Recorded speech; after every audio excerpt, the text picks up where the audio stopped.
Daniel సింహాల గుహలో ఉన్నాడు. అవి అతన్ని ముట్టుకోవడం లేదు. కాని అసలు విషయం అది కాదు. అతన్ని అక్కడికి ఎవరు పంపారు? ఆ పరిస్థితి వెనుక ఉన్న అసలు కారణాలేంటి? కథ బబులోను రాజు దర్యావేషుతో మొదలవుతుంది.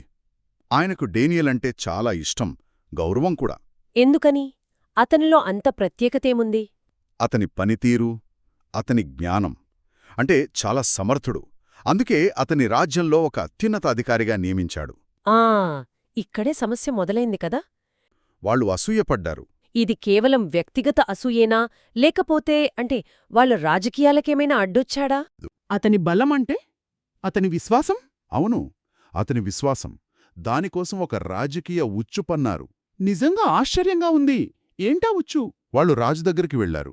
రాజా, మీరంటే ప్రజలకు ఎంతో గౌరవం. దాన్ని అధికారికంగా చేద్దాం అన్నారు. అంటే రాబోయే 30 రోజులు రాజ్యంలో ఎవ్వరూ మిమ్మల్ని తప్ప మరే దేవుడినిగాని మనిషినిగాని పూజించకూడదు అని ఒక ఐడియా ఇచ్చారు. ఓ ఈ రూల్ను మీరితే వాళ్లను నేరుగా సింహాలగోలో పడేయాలి అని కూడా చెప్పారు. కేవలం పొగడ్తల కోసం ఒక రాజు ఇంత తీవ్రమైన చట్టాన్ని ఒప్పుకున్నాడా? అధికారం మనిషిని అంత గుడ్డివాణ్ణి చేస్తుందా? చేస్తుంది. వాళ్ల పొగడ్తలకు అంటే రాజు తన అధికారంతోనే బందీ అయిపోయాడన్మాట. సరిగ్గా అదే జరిగింది. అధికారులు రాజుకున్న ఈ బలహీనతనే వాడుకున్నారు. నాకొక సందేహం. ఈ కొత్త చట్టం గురించి తెలిసినా డానియల్ ప్రార్థన ఎందుకాపలేదు?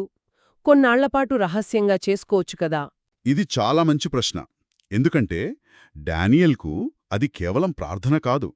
అది తన గుర్తింపు, తన నమ్మకానికి నిలువటద్దం. అంటే తనని తాను కోల్పోకూడదని అనుకున్నాడు. అవును, దాని వదిలేస్తే అతను తనను తాను కోల్పోయినట్లే. ఇది ఒక రకంగా బహిరంగ ప్రకటన.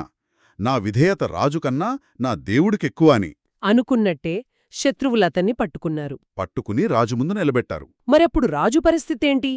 తన స్నేహితుడిని, నమ్మకస్తుడిని తానే వేసిన ఉచ్చులో చిక్కుకున్నాడని తెలిసి ఎలా స్పందించాడు? రాజు గుండె పగిలిపోయింది.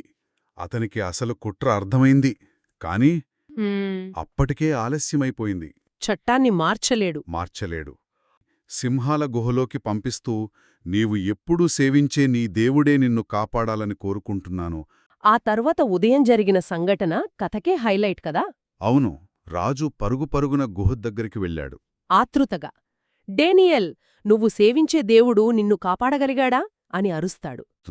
ఏమని? దేవుడు తన దూతను పంపి సింహాల నోళ్లను మూయించాడు.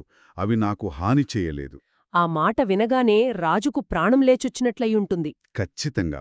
వెంటనే డేనియల్ను బయటికి తీయించాడు. ఆ తర్వాత